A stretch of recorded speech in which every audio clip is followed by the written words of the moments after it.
If you have plan B, you're going to fail at plan A. Yeah. Plan B is saying plan A is not going to happen. 100%. Exactly. Just fucking cut that shit out. And it's because of fear. It's because we all are like, well, it's fear.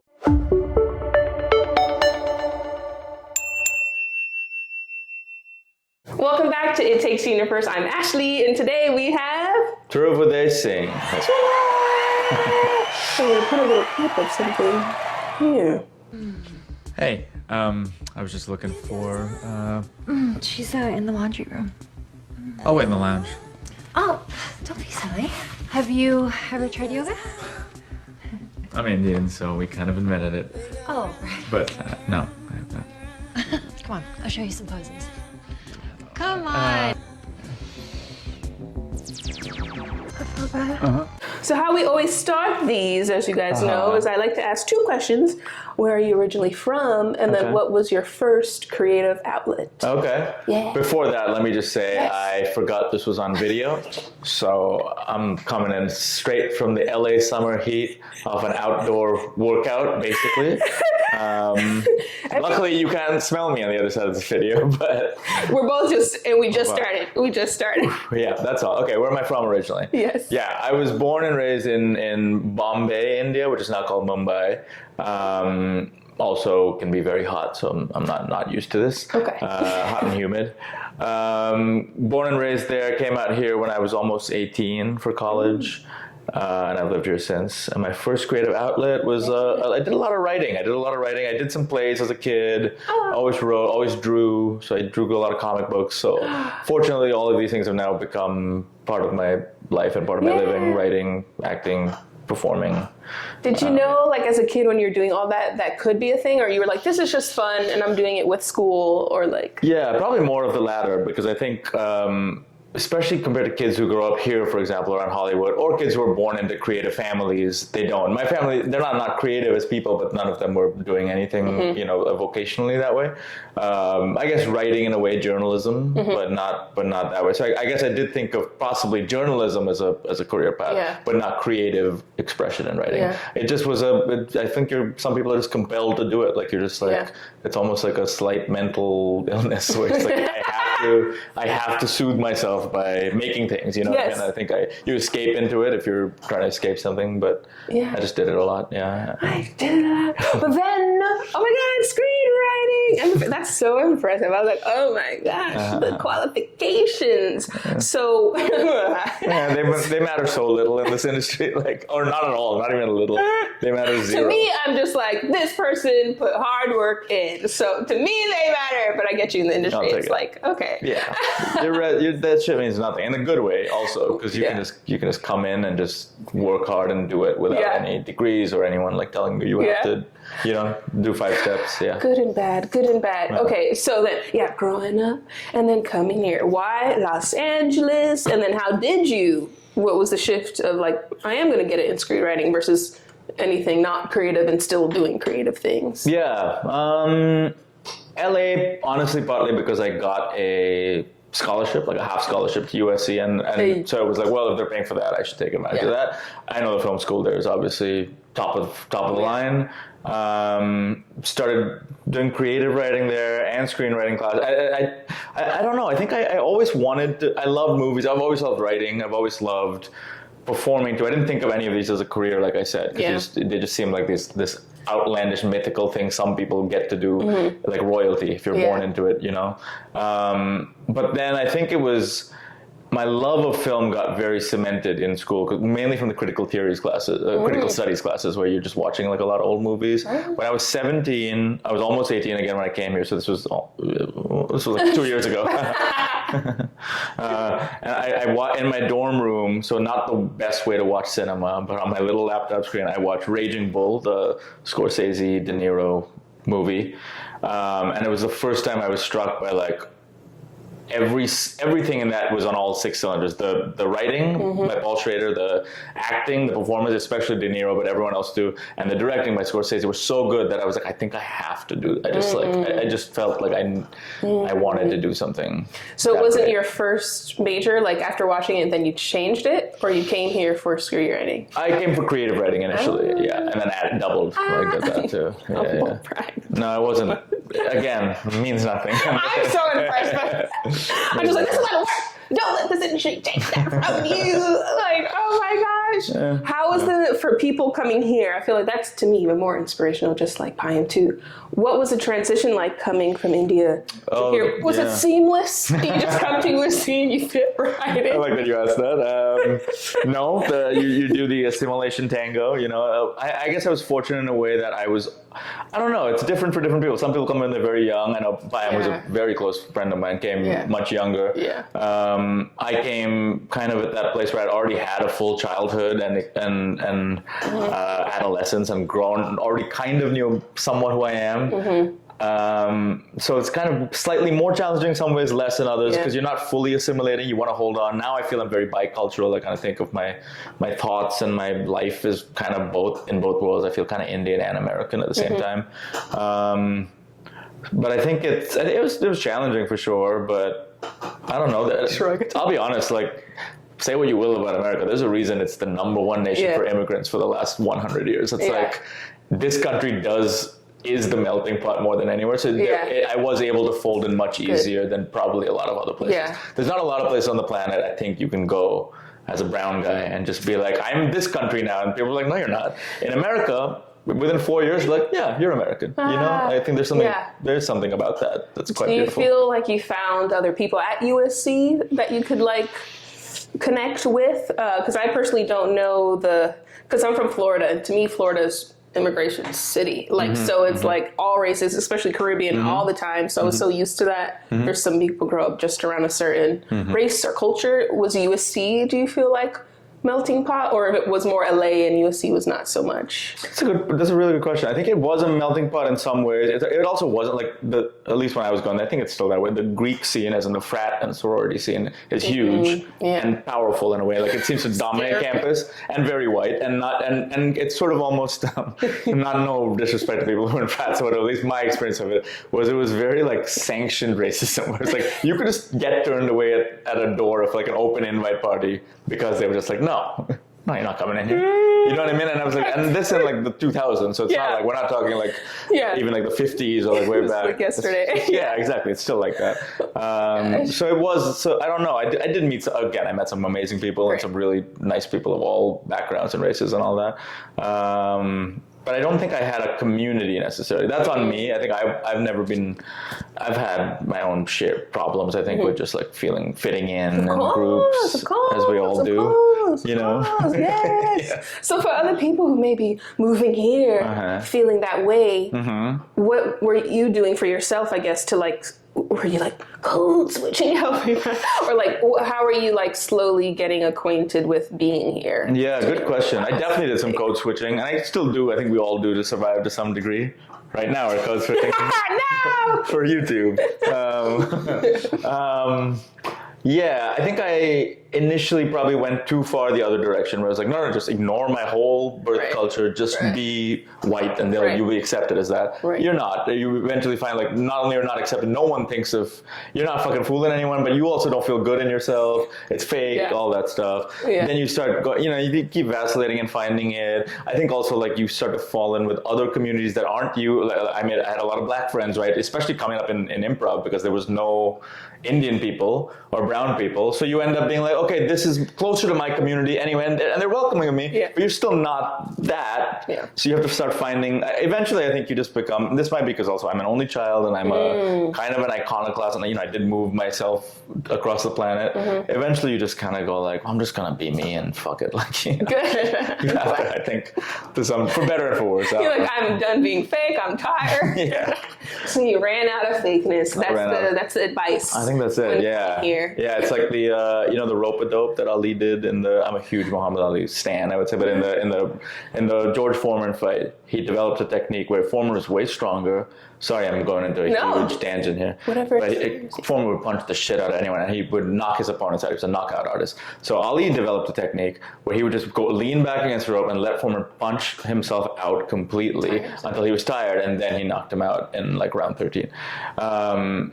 I say all that to say that's what it's like to fit in. You just gotta kind of rope-a-dope. You just gotta like punch yourself, let yourself punch out, and you go, I'm exhausted. This is who I am. You know. Right. I love that. that. Yeah. No, I love that so much. Oh my gosh. How did you discover UCB yourself? So I started doing it after college, a few years after actually. After college, I went and did. There's something called OPT. When you have a student visa from another country, you get to do something for a year after called optional practical training to stay in the country, or if you get an internship or a paid job, that you can get an extended visa thing. So I did that, and I worked at a little production company, just reading scripts and like writing coverage and being an assistant and getting coffee for people and that kind of stuff. I learned a lot from that in development, basically. And then from that, after like work, the whole work stuff was that track where I was like, I guess I'll just go into this because it's at least a way to be in film. You're kind of just being an assistant, a glorified assistant. I was going to like the American film market and like manning the booth and stuff like that.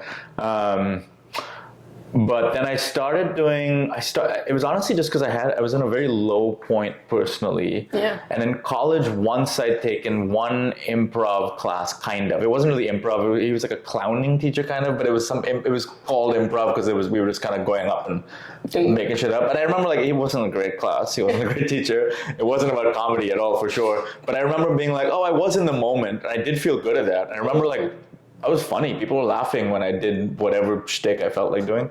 But maybe this little improv class will help me kind of just be in the moment more. So that's when I first started. And I started first, I did a class at Second City, which is where I met Carl Todd, who I know you've had on here, another great buddy and genius performer. But we kind of came up starting there. So that's where I met him. Yeah. Second City. I feel, because now it's gone. I don't know if it's gone because of COVID, but I'm like, of course, as soon as I'm finding out about improv, they're like, oh, it was gone. Second City gone. Yeah. It's like, okay, R.I.P. So many places. Yeah, that's what it is. Yeah. But now is maybe a more booming time than ever, at least in LA. There's like so many other theaters. Like the little indie ones. Yeah, which is great. I think for the scene, that's amazing. And for reps and for just like doing it. And also, I don't think there should be this like one holy theater or two. Or it's nice that there's a variety now of places saying, no, we're going to do this. Like the Elysian, I think, is like doing so much original cool shit that has nothing to do sometimes with improv, but it's still like, I don't know. I love that the scene is so big. Yeah. I agree. Yeah, I agree. I feel like the same thing when people are like, what acting class should I take? I'm like, I think you should, if you can, take them all so you get a little tool from each class to put in your box versus like, this is the only way to train or So then, yes, your first time, Second City, UCB, like I always like to ask, were you the only brown person in the room? Yeah, oh yeah. Not just the room and the whole building, and then every room and Probably on stage. On the block. When I came up, like especially UCB, so I came up, I think like 2012, I took my first class, UCB, something like that. Every team was roughly about 7 white dudes and 1 white woman for the most part. Almost not every team, but like the vast majority. That was kind of the ratio, gender-wise, race-wise. It did. I mean, obviously, you look and you don't get inspired to be like, oh, I can be up there. But also, if you have like a slightly defiant kind of gene in you, or like you're like, no, I'm gonna be the first one. Yeah. And then in 2014, I got on a team, and I was, and that's what it is. Look, it was a confluence of many things. I'm not saying that I did it like breaking a glass ceiling or something. It was more like, I'm sure the theater was also like, we gotta like start looking at people, from slightly different backgrounds. It's looking back. Yeah. Though I will say, I think it's still true, if you are from a minority group in a pool, you do have to be more exceptional than everyone else. You just have to. Like, you have to be better. Not to toot my own horn. Not to toot. And I'll say it. You broke the ceiling. I'll say it. Okay. Not to toot your horn either, but like, you know what I mean? You have to be, you have to stand out more than... Oh, yeah. We're not naming names, okay? We're just saying, can a mediocre white guy get on a team? Or can an Indian mediocre guy, get on a team? Or a mediocre black girl, get on a team. We have to be great. Yeah, because your point, and I get it. In a sense, it's like your point of view does not match up with all the people in the room, or with the majority of people auditioning them or whatever. So they'll see something in someone else, and they'll be like, we know what that is. But if you're exceptional, if you're fucking undeniable, it's gonna shine through. Yeah. And there are people who are just like, their voice is undeniable. How you gonna deny Payam or Carl or Nicole Byer or Kimia coming up? Like, how can you deny people who are that good? Like so you just have to aim to be that good. I think that's unfortunately or fortunately. Exactly. Practice. Do you know Namdi? Yes, I do. Downey's hilarious. Yeah, he said something so great that like resonated with me too. Just like also to this day, in my opinion, I mean, I'm like watching shows and also watching the audience. The audiences at the UCB are still 90% white. Yeah. Like there's times where I'm like, I'm the only black person in this room. Maybe there's one Indian guy over there, one Asian girl over there. Like that's. So then he was saying like, yeah, as a person of color, like you also have to know like.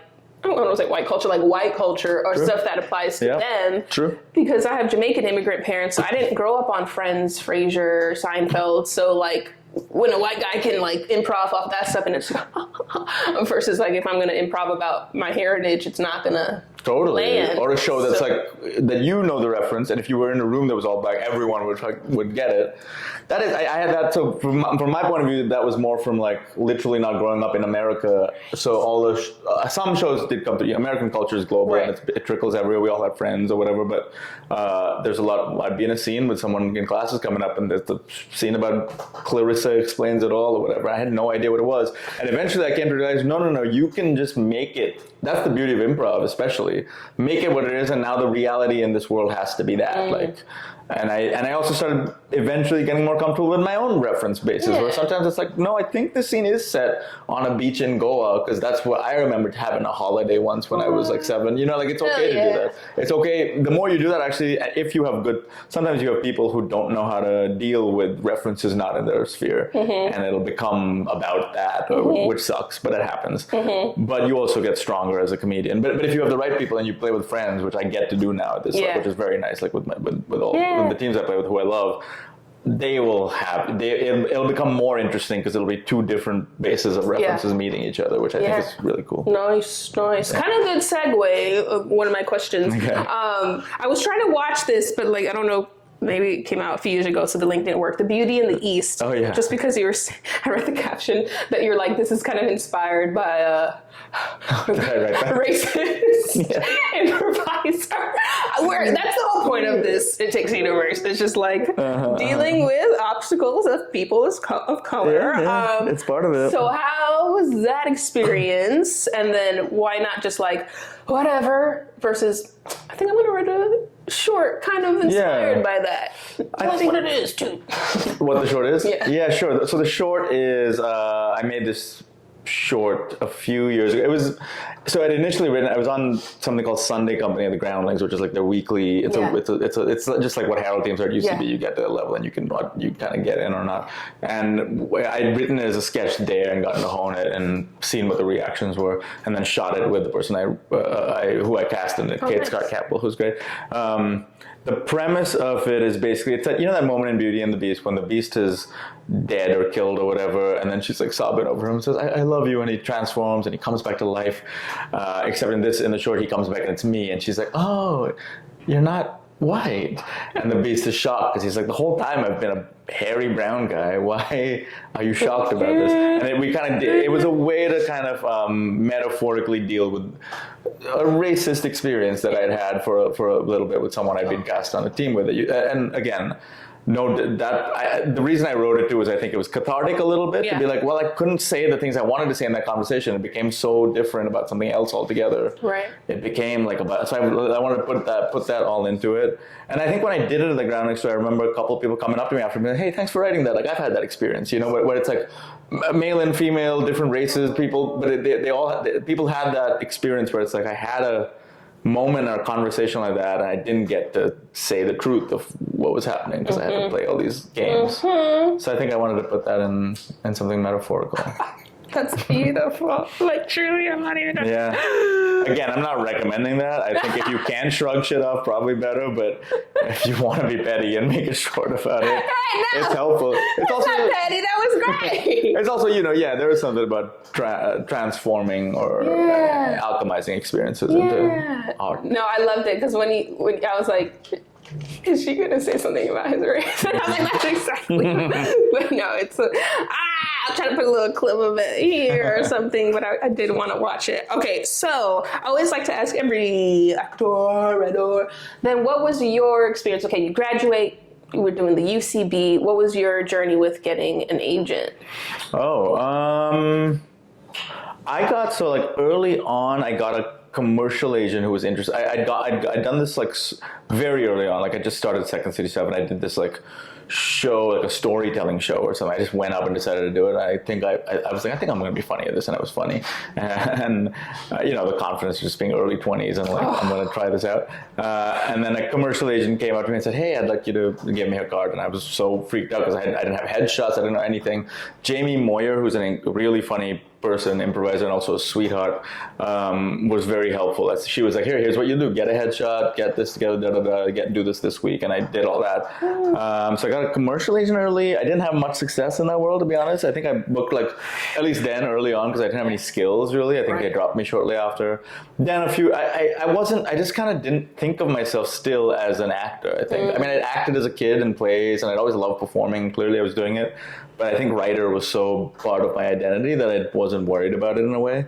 But then a few years later, when I got on Herald at UCB, we were doing a Herald Friday, which was then how they scheduled one of these like daytime shows, and the person who was my manager contacted me from that, and he's still my manager because shout out, I'm going to be loyal to, to someone who found me early and kind of supported me, and so that was a manager. Then it was many years later to an agent, like they, with their help. Yeah, the commercials are weird because even Carl was like, I know I'm funny, they don't make me feel funny. Like, and I'm just like, if something is not making Carl feel funny. Yeah, commercials are weird. I only started recently seeing success. Yeah, but before it's like, they're really not teaching you nothing. Slate, like how Totally. I mean, some of them it's so different. Some of them are just about the look. Some of them, they're literally just like, we are trying to cast an ethnically ambiguous person who's 35 to 40 or whatever. So it's like, they're just slotting the perfect, and you just know it when they have it. And some of them, they want you to improvise a lot and basically do the whole copy. And then other ones, they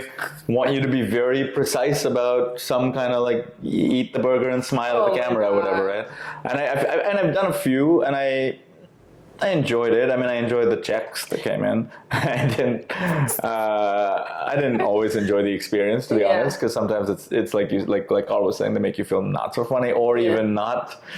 I mean, like a product. What's that? Like a product. Like a product, like a prop, like kind of cattle on set. Yeah. Like then you're not treated the best in my experience. Oh no! No! But pay your dues sometimes, and you got, again, anytime I'm on set, I'm like, there are so many jobs that are actually hard and difficult, and you could be mining for precious diamonds somewhere. You could be doing anything. Brain surgery. You could have life or death stakes. Yeah. This and shit. So take a check and don't complain. Oh my gosh. Okay, so that is so amazing. A manager via UCB, you're still with them today. I love that. Okay, so hopefully these are your first real things. We're going to cut out the So the Comedy Bang Bang, Bajillion Dollar Properties, Children's Hospital. Yes. All off of UCB again. All because of like little UCB work. Because they're all UCB people or UCB adjacent people in those things. And they were small roles. They were like one line here, two lines there. And it was still nice. I was off UCB. Wow, the community, people. Yeah. The community. 100%. That's amazing. Okay. I did want to ask, because I also asked Camilla, like, let me know. I feel like I was trying to look it up, but I couldn't. CBS pilot, Pandas in New York? Yes. Did this come to be? Yeah, well, so this I booked, and this it didn't come to be a show. This did, however, take me from not being able to act full-time to being able to make a living full-time. It was, again, it was after I was on Sunday Company in the Groundlings at the time, and Harold at UCB, and Maud at UCB. I was doing Maud. So I was really like, I was eating and living and breathing, and my job at the time was teaching. So I was teaching at UCB. So I was like just living and breathing sketch, and I still am doing this in different ways. But now it's like it shifted a bit to working more. But even then, I was just doing that a lot, and then I auditioned for this show. It was a CBS pilot, and it was a lead role. And I remember, like, when I first read it, I was like, I could do this. I could feel it, like, because it was like an Indian guy, late 20s, and I was like, I think which I was at the time, I think I was maybe like 31 or something. I was like, I can do this if I want. And I did all the rounds. Auditioning for a pilot, for those who've never done it, is a very intense process. And it's all in person. This is pre-COVID That's right, days. Pre-COVID. And then by the end of it, you do like something called a studio test, where there's like 30 other people. And they funneled it down from I think like 15,000 people initially. You know, they were casting in India. They were looking when they put a lot on these because they don't know if this is going to go 8 seasons or it's going to just be the little pilot. But they're putting money in it. And they're looking for the lead again. So they funneled it down. Then from the studio, it becomes a network test where there's 2 other people who kind of look like you all in a room, like trying to not freak out or whatever. And then you go test in front of a bunch of people, which I don't know. I think all the live show experience just really helped me not have nerves about it. And got booked it. It was this multicam thing. It was nerve-wracking, but it was really good in a way. Because like, everyone else in it was a famous actor or a far more experienced actor. My love interest was Ashley Tisdale, who's like been doing this since she was a kid, and I was so inexperienced. But because of that experience, because of having like 4 weeks where a bunch of executives in suits are watching you super closely, like, should we fire this guy or not? You rise to the occasion or you don't. And I think that kind of pressure is so helpful. Like, I learned more about how to be a professional actor in those 5 weeks than 8 years of acting class, because the pressure. Wow. So I think the lesson is move towards pressure if you can. Be a giant. Yeah, exactly. Wow. Oh my gosh. Okay, all in person. How were you preparing for that script? I guess if you felt more like writer-ish, you're like, whoa, this is a lead in a series. How are you, for creatives, actors, approaching that script, the audition process? A lot of my process does have to decide. I sound like such a douche anytime an actor person says. A lot of my process actually is about feeling. You know, I don't know. A lot of the process, is about, like, for me, improvisation, because that's what I came up in. So I try to make everything. I think if it can feel fresh, like you're improvising it, I tend to do it well. And I've kind of developed my own way to get going at that, which I did teach at a class at UCB. Haven't taught in a while, called Improv to Acting, which people seem to like. But the idea is basically, I would. Do you want to actually me to go into like the nitty gritty of preparing the script? A lot of it would be, I mean, you do some of the basic work on the scene, like you probably would do in any acting. You know, you look at what you want in the scene essentially, and what's in your way. Yeah, that's the basics. Exactly. So there's a lot of other shit. Yeah, and then your intention, your obstacle, and how you're going to go about it, the tactics, because that's the character. And then I think then I would just like, what I did a lot of, because I didn't like to prepare with people, which I would record the lines, I think now there's apps for this, but you record the other lines, leaving a space for your own, and then I would run it until I knew the lines well, and then I would throw away the lines and then do it like it's an improv scene with my own voice a bunch of times until I had a lot of loose new things, and then go back to the script and it would feel way more fresh, and there's way more personal stuff in it because you're just doing little things that are different because it's personal now. No, what was your process of, like, okay, the emotion of like, oh my god, wow, I beat out the 1,500 just like I thought I would. 15,000. He's like, come correct. 15,000. Then filming it, then what was, you said you learned more in those 4 or 5 weeks than in 8 years. So what were you learning on set to then it didn't pan out? How were you? It was a lot. Yeah, it's a huge emotional roller coaster. Yeah, the roller coaster. It is. I mean, that's part of being an artist of any kind. An artist, I'm going to keep using douchey words. Part of being an artist with a process is you got to be you just got to have an extremely thick skin or develop one, which I did during that, because I didn't always have one. But I think I've tried to develop. I still don't. You still get affected. The shit still rocks you. I can't not. But I learned a lot honestly from my co-stars. I think I learned a lot from just like these way more experienced, but Bernard White, who played my dad, who's he's done everything. If you look at his IMDb, it's like the longest. He's brilliant. I just spoke to him a lot about how he prepares. He shared, his dressing room shared a wall with mine, and on lunch break I would just hear him through the wall going like, well, I told you to put it down. Well, it's good. I told you to put it down. Well, I told you to put it down. Like, just doing the lines over and over until he felt good. And I was like, that's why he's so good. Because even his lunch break is him just preparing this shit. So I was like, oh, that's how you have to do it. You just have to do it so much. And so I learned a lot from just like observing and osmosis, which is a great way to learn. I learned from Ashley Tisdale just because she's such a professional about it and kind of comfortable in her celebrity, which I think was also helpful. Just observing someone who's like, that's a different part of the business to like navigate, you know, that shit, the attention stuff, which is also hard. I think, and then I learned, a personal thing I learned from me was that and I've learned it since even more, is that like at every level you kind of ascend in this business, there's more and more shit that has nothing to do with the work that becomes part of it. And it's your job to like block it out and go back to the work as much as you can. You have to do some of it, but then it becomes like, oh, who's got the biggest dressing room? And is this contract okay? Or you have publicity, you have to do interviews with like five times a day. Whatever it is, it's like all this other stuff clusters around you. And it's like, no.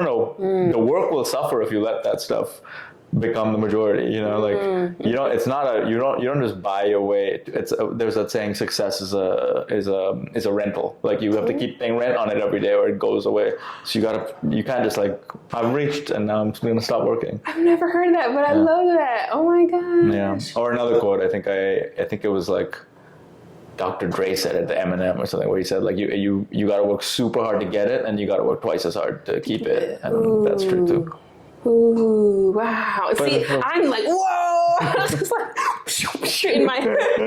Because I went to a Lupita like Q&A recently, and she was saying that too, because she just graduated from Yale, and then she got, 12 Years a Slave. Like, that was her, like, right out of, Amazing. So she was like, I went from, like, they were teaching us, like, just know acting is going to be a struggle. You're going to be not working most of the time. And then I got this... And then I get an Oscar, you know what I mean? So she was like, I had to, then there was like two people, Lupita the actor and Lupita the celebrity. And she had to learn how to navigate that because she felt like the celebrity was becoming all consuming, where it was taking her away from like projects she really wanted to do in the craft. And I was like, whoa. And it's compelling. Like all the baubles and diversions of this stuff are obviously compelling. Like people are giving you attention, especially if you come from a background where you didn't get that, or you were like, you have some paucity of like attention from whoever, your parents or your life or your friends or whatever.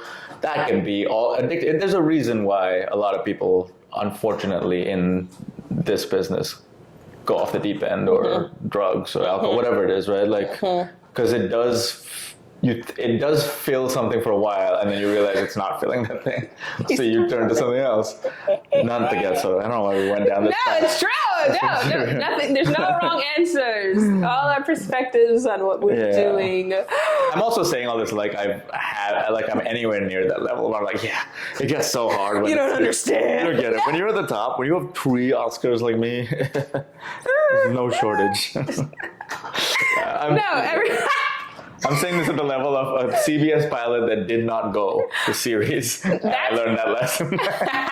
No, that's already an accomplishment. So yeah, what did you do to finally get from to like, this is the industry, like reading, walking, like so people can like know what to do with rejection. They get a pilot and get picked up, or they get gets canceled if they're like, how did you stay sane? Yeah, to some degree, I think there's no shaking that, and I had it this year. I had a big thing that almost kind of got on the final level. It's okay. I've also worked on some other cool shit. But you have it, because you do drum up, this would be really cool if I got it. I'm better at it now because I think I'm a little more like, you get a little zen about it. Yeah. But you have to care. It's the same as like, if you are doing an improv show, if you're not nervous before the show, you're in trouble. You're not going to do your best work. You have to be. Every show, I'm like a little butterflies, and then you go out and you trust your instincts. But at least you have to have that, or you're going to just kind of phone it in. Yeah. So I think you have to care a little bit to do the work and to do it. But I didn't. I mean, it was very challenging then. Definitely, I think I got, because again, it was from such a, he's a sketch and improv performer, to suddenly you're the lead in this pilot, which people around you think this could be it. This could be. The Deadline article comes out. Suddenly, a bunch of people I knew around UCB were like some of them were treating me different. Not my close homies, but like there are people who I'm like, that person never fucked with me, and now suddenly they're like, I think they're flirting with me. Like that shit would happen. So it can go to your head in a weird way, and then you get to set, and they're like, they won't let you walk. They'll just be like, no, we're calling a golf cart for you to take you. It's suddenly all this like, I guess I am a big celebrity. Yeah. And no, you're not. You're just and then when that all goes away, because they're like, I didn't go to series. Sorry. Yeah. Back to the drawing, back to auditioning for 3-line parts on whatever you can get. It's that.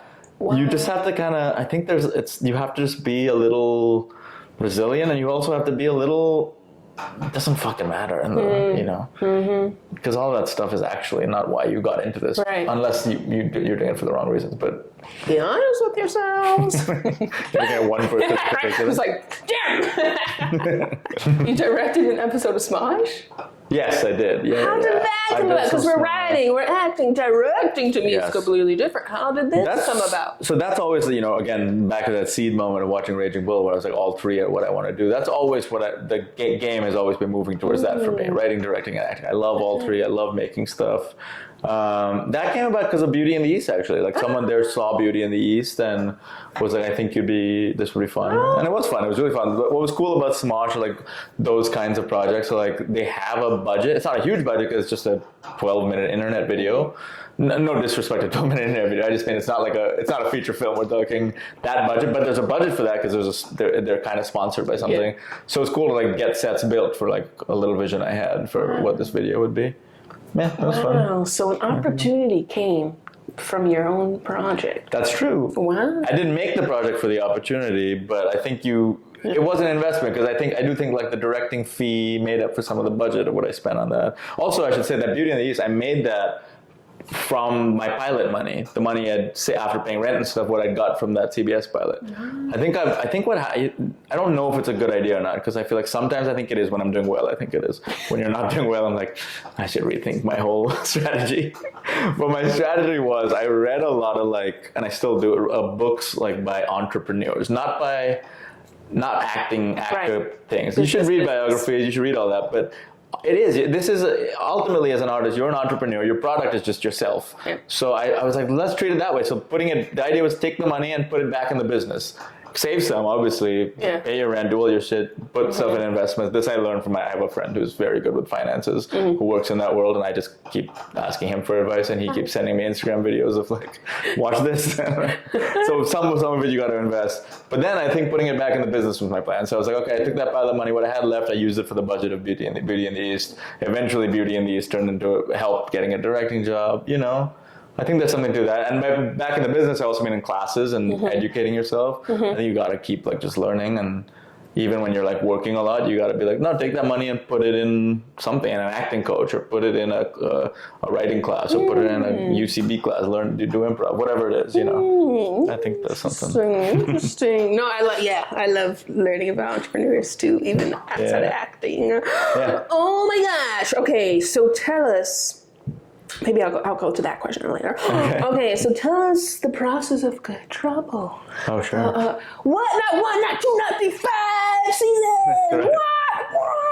So I felt like, by CBS pilot, Good Trouble came. Yes. So share with us, all this way pre-self-taped. Tell about the process of that. Sure. And then were you like, because of the CBS thing, a little hesitant, like, is this, or did you feel like, oh my God, no, I feel like this is the good, Yeah, I feel all like the things. It was, so Good Trouble was an unusual one because it was a pilot. It was from the jump, but it was going to series because it was a spin-off of a show called The Fosters that had been on ABC Family before. So I think it was a little different where it's like, okay, this is going somewhere if I get this or whatever. I think to be honest, I think work always begets work. So the CBS pilot didn't go. I was a little bummed for it. Then I went, you know what also saved me a lot was just live shows. I was like, fuck it, I'm just going back. I'm going to do this 4 nights a week, 5 nights a week.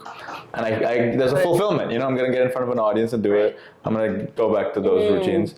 Then I got this audition. I think that pilot, even though it didn't go to series, because I'd been the lead in it, because I think I'd done a good job. Like I didn't fold under the pressure. It was a lot of pressure. It was a pressure cooker. It was like other actors there were people folding, and there were people way more experienced than me, who I won't name obviously, but who had like breakdowns and shit, because it was such a stressful environment. My improv background, I think, saved me from having that. I was just like, no, I do this without a script, so I'll be okay with a script. Even if you're throwing new pages at us every day. We got a new script every day. Right. So I'd wake up at 5 a.m. to learn new lines and then do the scenes. But despite that, that's all to say that I think that gave me a little bit, at least in that little world, a reputation. Okay, at least he's reliable. So that helped me get in bigger rooms, I think, or more audition rooms. And that's, I think, why I got that Good Trouble audition. I think they knew I'd done the pilot, maybe. Yeah. John M. Chu was directing it. He just directed Crazy Rich Asians, but it hadn't come out yet. So he wasn't, so no one knew how big it was. No one knew how big it was going to be. And then so when he shot our pilot, I think that's how they got him to do that pilot. And so I'll shout out to him, shout out to Peter Page and Bradley Bredeweg and Joanna Johnson for casting me. Oh, wow. Yeah. What was the, I guess, maybe, let's see, as an actor. Oh, and Scott Gang, sorry, I should have said Scott Gang. Go ahead. Scott. I got an As both a person and an actor, 5 seasons, what was like the most transformative part of that journey? Did make me think more like an actor. Versus improviser. Versus improviser for sure. Also part of that is I was like the love interest. So my character is like in the pilot I'm working with one of the leads, and then by the end of the first season we kiss, and the second season 2 we're dating, and 3 we're breaking. You know, we're going through a whole romantic journey. And so because of that, when you're the love interest, you're kind of, there's scenes where it's just like, I know you've worked very hard at comedy for 10 years. Just take your shirt off and smolder at this girl for 3 minutes. So there were scenes where it's like, I guess I gotta fucking work out, and like, you know what I mean? Like stuff that I didn't give a shit, didn't care about because you're not thinking of it. But you're like, you're gonna put me on screen. And that show was filled with supermodels. Like all the other men with these like 8-pack ab having like, you know, who are great actors too, but also look amazing. And so I was like, I can't just be like the sloppiest dude on set and be the love interest somehow taking this girl away from her other whatever. So it did make me think, in that, I mean, for better and for worse, I guess, about like vanity shit.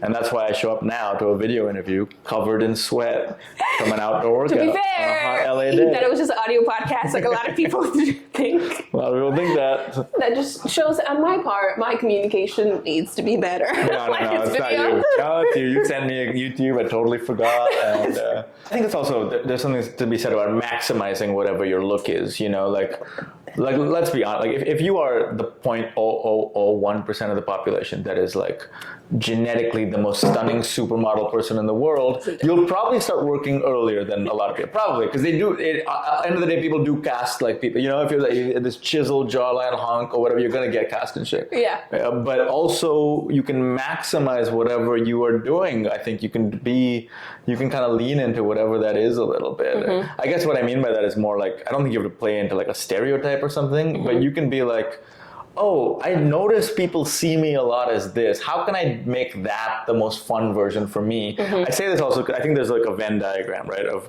how people break in. Yeah. I don't think you can control it, but this is what I've noticed. If one Venn diagram is like all the stuff I want to do, so all the roles I would love to play, and for me that's like gangster roles, and that's like, you know, like that kind of shit. And the other Venn diagram is what people see me as playing. So there's a tiny sliver in the middle, and I feel like when people hit that, that's kind of when they, so like I knew this person who's know this person who I was in acting class with. She's a very conventionally attractive kind of model person. And she was going out for a lot of like, frankly, call it like dumb blonde roles. And she hated it. She hated playing it, rightfully, because she was very intelligent and also didn't enjoy it.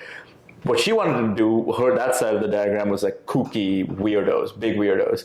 Eventually she found this way of playing the dumb role they were casting her as a big kooky weirdo that she enjoyed playing, and she broke in, and she's worked ever since. And now does what she wants. I think then you start to move a little to the other side where you start to go, no, I get to choose a bit more. But I think to break in, you have to, you know, like you can maximize what people see you as a little bit. Yeah. Take what you can get and then make it something.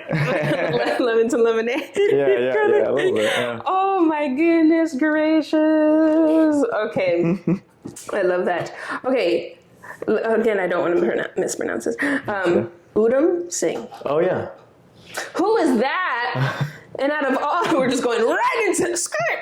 And out of all Indian freedom fighters, why is he your fave? Wow. And then out of all the highlights to put on your Instagram, nothing about any of your work, your family, traveling, just Indian freedom fighters. That's what I'm saying. Weird. I love this research strategy you've done.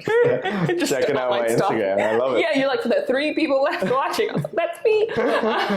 No, somehow that got like the most views I've ever gotten on anything, I think, because I just like telling that story. Who is Udham Singh? I can go into it. This is a project that I'm working on, but it doesn't matter.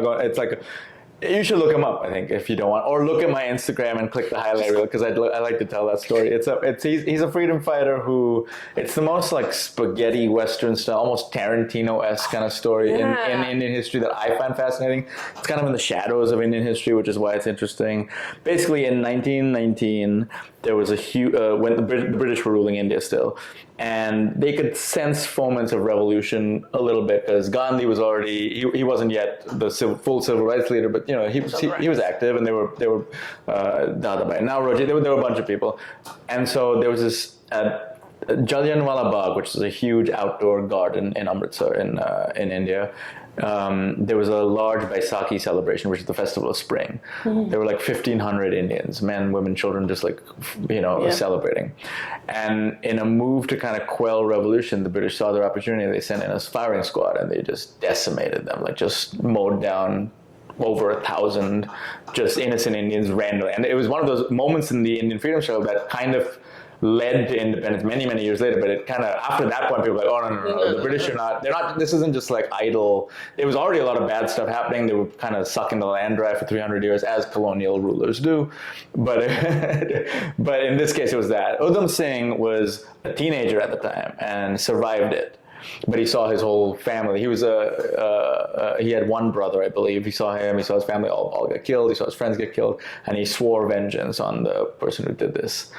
And then it's a crazy story, which 22, 23 years later, it was a long, slow story of him moving around in different lands, adopting different identities. He went by crazy names like Frank Brazil, and he posed as an Englishman, and he shaved it. It's this like Catch Me If You Can level real life story where 22 years later he got his revenge and murdered the person in charge of it. It's such a weird, crazy, like blood-soaked story that I find it fascinating. Okay, I always ask, I'll phrase it. What is the best advice, best and worst, best advice either you've gotten or you would like to give to upcoming artists of color? And then what's the worst advice that you've been given or overheard where you're like, don't do that, don't listen to that? Are you asking specifically for artists of color, or you mean just in general? Best advice? Ooh, whatever.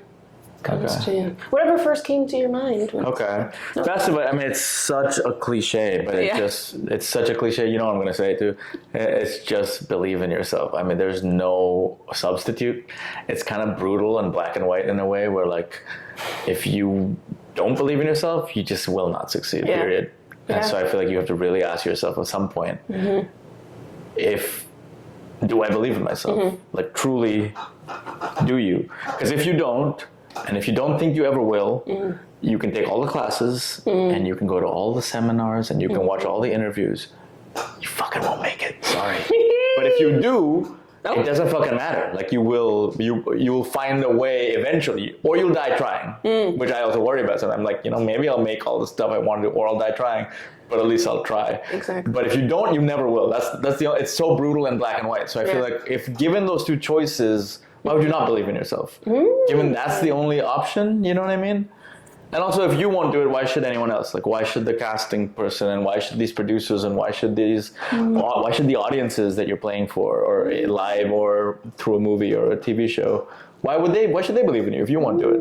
So it kind of has to start with you. And I think there's a slightly, you have to be a little bit of a shit. You got to be a little bit arrogant almost. Not arrogance is like a poor substitute for belief, but a little bit, just to start getting yourself there. But I think you do have to believe in yourself. That's the best advice I've gotten or read or heard, even though it's a cliche. Yeah. And then the worst advice, I think, is... I mean, anytime someone tells you it can't be done or whatnot, I think that's just bad advice. Totally crazy until you do it. Yeah. Every version of that won't work or that can't be done is usually bullshit. It's usually something, and you can find if you really believe in it, again, like you'll find a way. I think we'll see. I don't know. And usually people projecting on themselves when they say such things. It's true. It's true. Yeah, I think don't take advice from anyone who hasn't done what you want to do. So say it again. Only take this advice if you want to do a failed CBS pilot, because I'm an expert in that. If you want to do improv comedy for the rest of your life, like you've been sentenced to it now, I love it. But if you if you want to be a reluctant love interest taking your shirt off after 2 weeks of crash dieting because you felt pressured, you can follow. Then you can listen to me. Thinking about it. If you have Plan B, you're gonna fail at Plan A. Yeah. Plan B is saying Plan A is not gonna happen. 100%. Exactly. Just fucking cut that shit out. And it's because of fear. It's because we all are like, well, it's fear. But if you have that, I've known a bunch of people who had Plan Bs coming up. And they all are now doing Plan B full time. They were like, well, real estate's a good Plan B to have. It is. I'm not saying it's not. Yeah. But again, it's like if you don't want 100% to do this shit, you have to be obsessed because you're competing against people who are obsessed. We're competing against people who've done it their whole life since they were little toddlers because they had access to it. And good for them. Yeah. But they've had 10,000 hours before we started doing it. No. But that's why you have to be obsessed. So you got to put in your 10,000 hours now. Yeah, you honestly, like you have, that's, PDB said it better than I could. But he's right. He's absolutely right. Yeah. And the cliche question, like, why do you feel representation is so important? Why do I feel The representation? entertainment industry. Why is it needed? What if I just answered? It's not. I am the representation. Okay. Well, I've seen it firsthand, I think, in my own life, because the era that I've gotten to come up in the industry, let's say the last 15 years, 10, 15 years, which again, I'm still Last two. I mean, I'm still on a big journey, with this stuff, but I feel like I've seen that. I've seen the focus shift in a way, and I think it does make a huge impact in people's lives. And I've noticed that, when I came here, again, I'm an immigrant, very grateful immigrant. I love this country, and it's given me a lot. But the representation of Indians, for example, was Apu was huge. Harold and Kumar had just come out. That was kind of big in college, even though it's not the most progressive version, but it was cool. It was like, man, that's a fucking Indian guy in American cinema.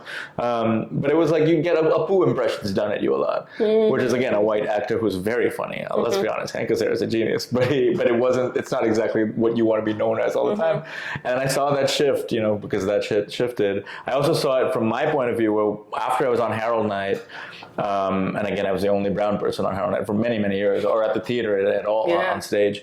I was sitting in the UCB Sunset, RIP was an old UCB theater. I was sitting in the common kind of area. There was a little area on the couch, and this guy came up to me. He was a Middle Eastern dude, not Indian, but a brown man. And sometimes we feel a kinship just from being like we're thought of as the same to a lot of people. And he was like, "Hey man, I just want to say it was really good to see you on stage. I started taking classes after." So I saw it from my point of view of that little representation that I wasn't doing intentionally. I was just doing it selfishly even, but it mattered to somebody else. So I think when people see you on screen doing your thing, they're gonna feel inspired to do it. That's why we're doing this. Oh, so happy. Yeah, it's a byproduct of it in a way, because it's also, I'm not gonna pretend I'm like I'm only altruistically thinking of it, but it does help. It does help to think you're representing. Here's a piece of advice actually I got from a friend who's Ego Wotam, who we were on Harold together and all that stuff. She's on a little show called Saturday Night Live now. Yes, it's a new show, right? It's a new show.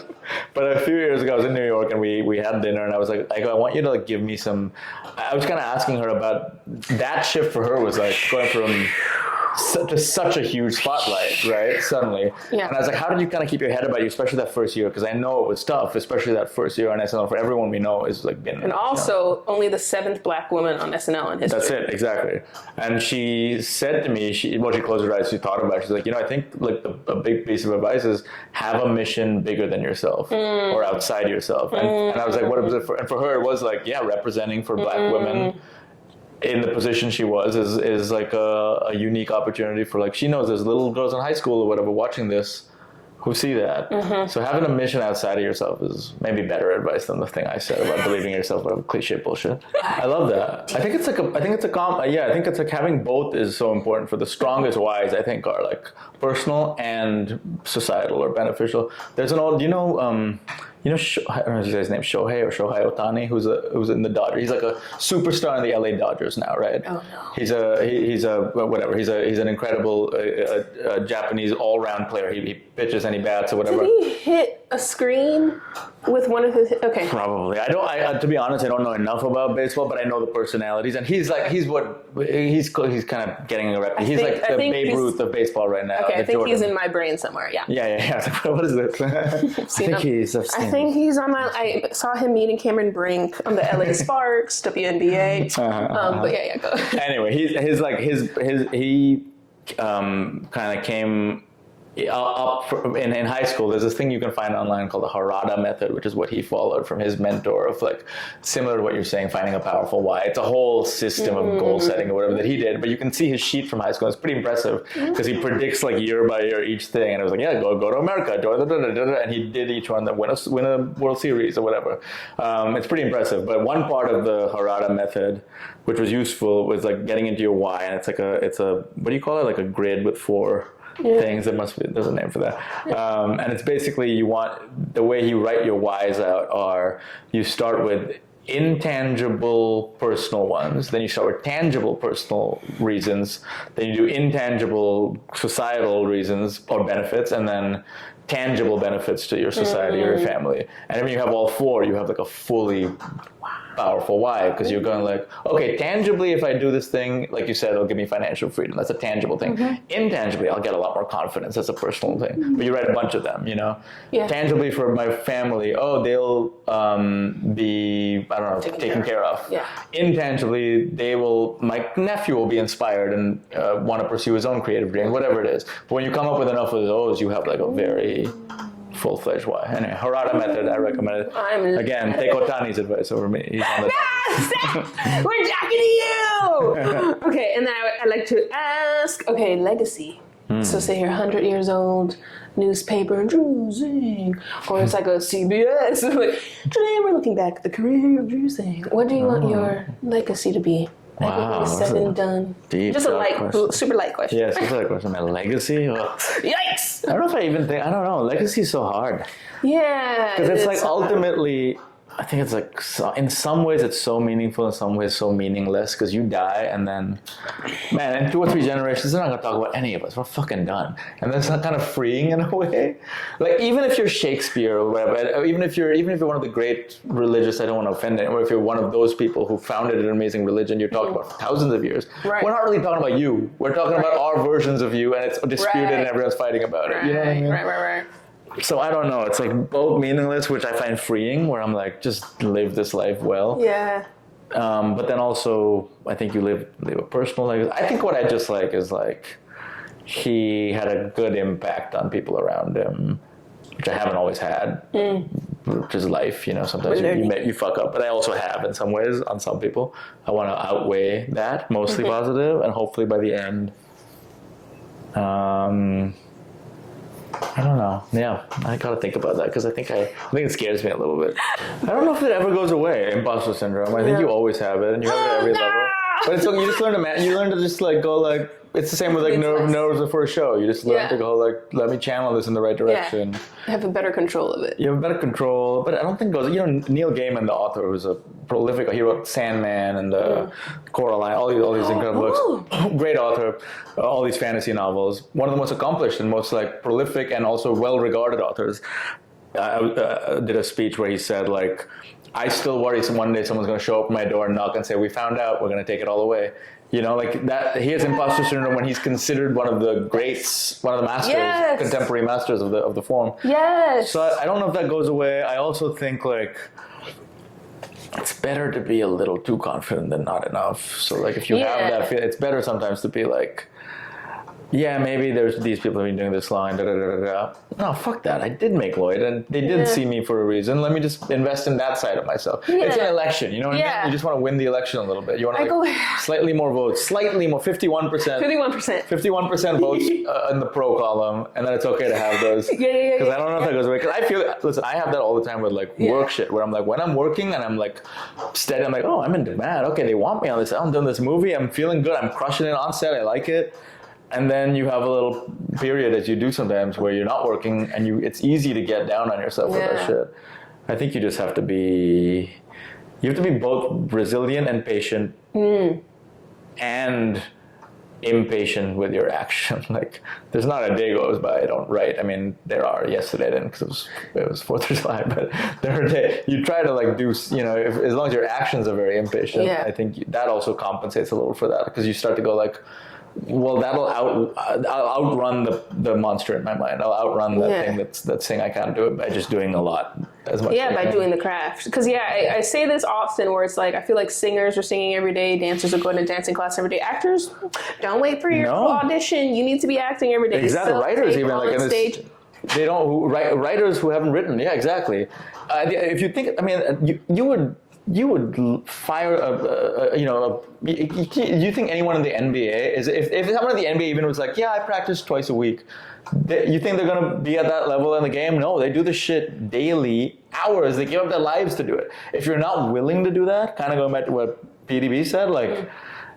I don't know if you can actually do it. Like you gotta be willing to go that hard at it. And an Olympic, what do you say, a gymnast or Simone Biles? Simone Biles. Like imagine them, they practice every day. Yo-Yo Ma practices the cello, right? I think is what he plays. Like practices scales every day, the most basic fundamental thing, which a 9-year-old learning it does. The best in the world does every day, just to warm up, just to get the scales done.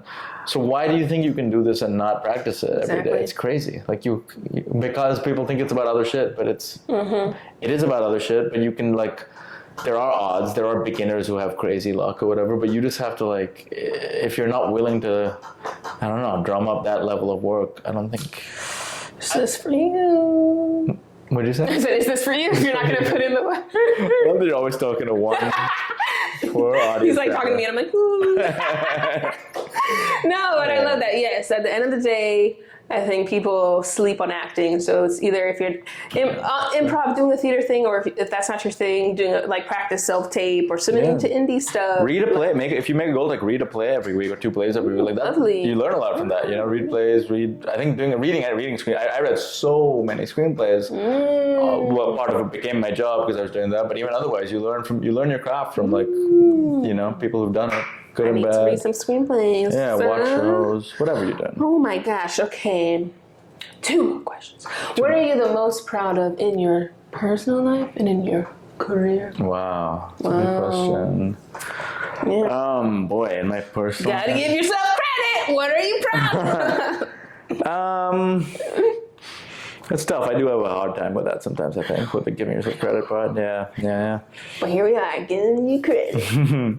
Personally, I think I have lots of flaws still as a human being, and I've had a lot of, but I think the trauma healing journey, I'm proud of what progress I've made. I'm still deep in it. There's a lot, and it still comes out, and I still act out in some ways, but I think there's a lot of progress, and I'm proud of me. I'm proud of myself for at least having the kind of just balls and wherewithal to go in and start working at it. If you're not doing that, I highly recommend any form of trauma therapy. I don't know if you have anything in your background that's feels like, because it was really keeping me from a lot of stuff, even my professional life and personal life, and I think I'm still working my way through a lot of it, but somatic work and therapy and all this shit, I'm proud of myself for sacking up and doing it. I think it's good. Yeah. And then what's the other one? Professionally, I'm proud of myself for, it's not a big money accomplishment or job thing, but I'm proud of myself for just improvising, just doing ASCAD, doing Crazy Uncle Joe at the Groundlings, doing these shows that I watched and was like, that looks fun. I like that. But it's not like I've done bigger things in terms of my career, and I still, technically, I guess being the lead in that pilot would be the biggest achievement from 0 to 100 that I've had. But maybe it doesn't mean as much to me. Maybe on a resume wise, but for you. For me, because when I'm in this zone performing, as I'm sure you felt, as I'm sure anyone who's a performer has felt, it's like, oh, you're built for this. There's something in your body that's like, oh, you were put on this earth for many purposes, but one of them at least was you're on automatic. You've done the work to get to this level, but also now it's just you're flying. And I think that feeling is what I'm proudest of, that I keep having that or chasing that anyway. Yeah, and it's not an easy feat to get on Herald and to get on Sunday Company at a white-centric Groundlings. Okay, sure, so that is just because maybe non-actors don't know the literally 2%, 3% chance to get on both of these things. That's a huge Thank you. accomplishment.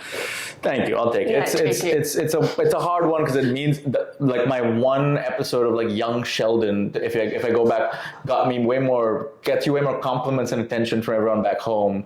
And if I'm like, yeah, I do ass cat sometimes, and I was on Harold, they're like, what the fuck are you talking about? It means so little to everyone else, but to this little It's a little pod. Comedy cult. Exactly. It means I'm just a lot.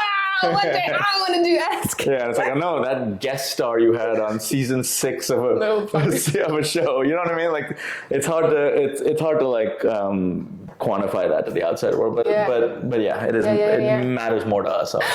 Okay, so it takes a universe to raise a star is my twist on the African proverb. It takes a village to raise a child. So you're a star, I'm a star. Everyone pursuing something is a star, and together we're the universe. I love that. Yeah, it came to me one day. I was like, well, dang, we're all stars. Because I was like trying to get a name for this. I was like, yeah, we're all stars, but like, what is the community of stars? And I was like, oh, the universe. Takes the universe. That's beautiful. Yeah, so I always feel like it takes the community of those around us to get to where we are today. So I always like to ask, who was a star? And it doesn't have to be famous. Anyone in your life that you're like, I think I'm gonna pursue this. Like when you first started out, that you felt like helped you, and who's a star recently, 2024? So when you say first start, you mean like an inspiration? Yeah, inspiration you can watch, or someone who's like, you should do this, or like whatever really like kick-started you into like, I think I can write and maybe perform. I think I can do this, or very early on. I think there's a few moments. A star early on, more in the sense of pure inspiration. We had a VHS tape. I have cousins who are Welsh and live in Wales, and they'd sometimes mail me or send me tapes, because that's what the format was when I was young in the 1700s. But they had these VHS tapes where like British comedy. I got into like a lot of stuff, Blackadder and stuff like that, and. There was this tape because we didn't get a lot of that stuff in India, like a lot of media like that. There's a tape called Rowan Atkinson Live. Rowan Atkinson, who famously Mr. Bean, but he also did Blackadder, which is phenomenal, and all these other things. It's a one-man show of him in the 80s, and I wore that tape down. I still know it all. I can do it probably back to finish, an hour and a half all by heart, because I just watched it so much. It was so inspiring, I think, because it was one man on stage. He was doing object work, which I now know is called that, but he created this whole universe around him, and it was so funny, and he just goes in and out of different characters and stuff. So that was, I don't think it was a conscious thing where I was like, I want to do that, but I would reenact it, obviously, as a little kid. You're just like, I'd do these skits for my family and stuff. That was very inspiring. And then someone who encouraged me, honestly, like Jamie Moyer, who that first commercial agent, who helped me with that first commercial agent, she was amazing. She was I took her class, she was my first improv teacher at Second City, and after the class, because she knew I was a writer, I was telling her I just want to write and stuff, she took me aside and went, you gotta come back. You gotta come back. Yeah, it was so emphatic about it. And I was like, really believed in me. And I was like, all right. She's like, I believe in you. And I was like, all right, I'm going to do this. And I did. And then like, it was so nice. My dad was visiting once, which he comes sometimes from India. And I introduced him to her, and she said, yeah, I told him if he ever wins an Oscar, he gotta thank me. If he wins a Tony, he gotta thank me. He'll never win a Grammy. He can't sing for shit. Like, she's really funny, but also so sweet. And I think that encouragement meant a ton. And I think that's why, if you either don't have it, you got to seek it out in books or in podcasts like this or something where I'm telling you should, if you feel like you should do it, you should do it. Or you got to be that for somebody. And if you notice talent, especially early on, you should tell them. You should just be liberal with compliments. Even if you don't notice, even if they're not talented, just tell them that. I think because people lack so little push. Just little bits of encouragement like that mean so much, I think, and it meant it to me a lot, so it helped me. And it was kind of also with with the, you're talking about artists of color thing, that helped as well, where she was like, I know there's not a lot of people here that look like you, but it's good, it makes you unique, and I was like, oh, that means something. Yeah. And who is someone recently, now that we've, there's a resume, ask Cat Herald, Sunday school. Sunday school. Sunday school. I also teach Sunday school. Sunday school. Who's someone recently who's been inspired? Yeah, now that's a start. Now that we have the agents and we're on the stages and we're on the shows, who's a Who's still keeping you inspired now that we've had an on-paper success? Sure, some, yeah. You know? Some of that is that. Some of that is my constant discontent of like, it doesn't feel like success to me because I'm not working right now. I just Post-strike? I mean, I just did like 2 movies this year, but again, you feel great when you're doing the movies. The moment the job ends, I'm telling you, this shit's you're like, well, I'll never work again, and you do, that's how it is. So I'm in that phase right now. I'm like, just writing. Yeah, someone who's a star right now. I'm very. Let's see. I don't know. I'm honestly very inspired by old movies. I watch a lot. I go to a lot of the, New Beverly and Arrow and Egyptian, and also the Criterion Channel. Shout out, the best streaming service. Just watch a lot of old movies because I feel like the old masters of this form inspire me a lot. Directors and stuff. But on a personal level, I mean, all my peers now are highly inspiring to me. People I get to play with on ASCAT are brilliant, or like even Queen George or any team I'm on. I feel like those people inspire me a lot because they set a pretty high bar. So I'm always like, let's try to be as funny as Carl is, as Payam is, as Hillary is. They inspire me a lot. You are. Thank you. Yes. Yes. Okay. Great. So your community friends keeping you going. Yeah. That's amazing. So if they wanted to stalk you online, where do they find you? You can find me on the gram at Dhruv Uday Singh, DHRUV UDAYSINGH. That's probably the best place. Yeah.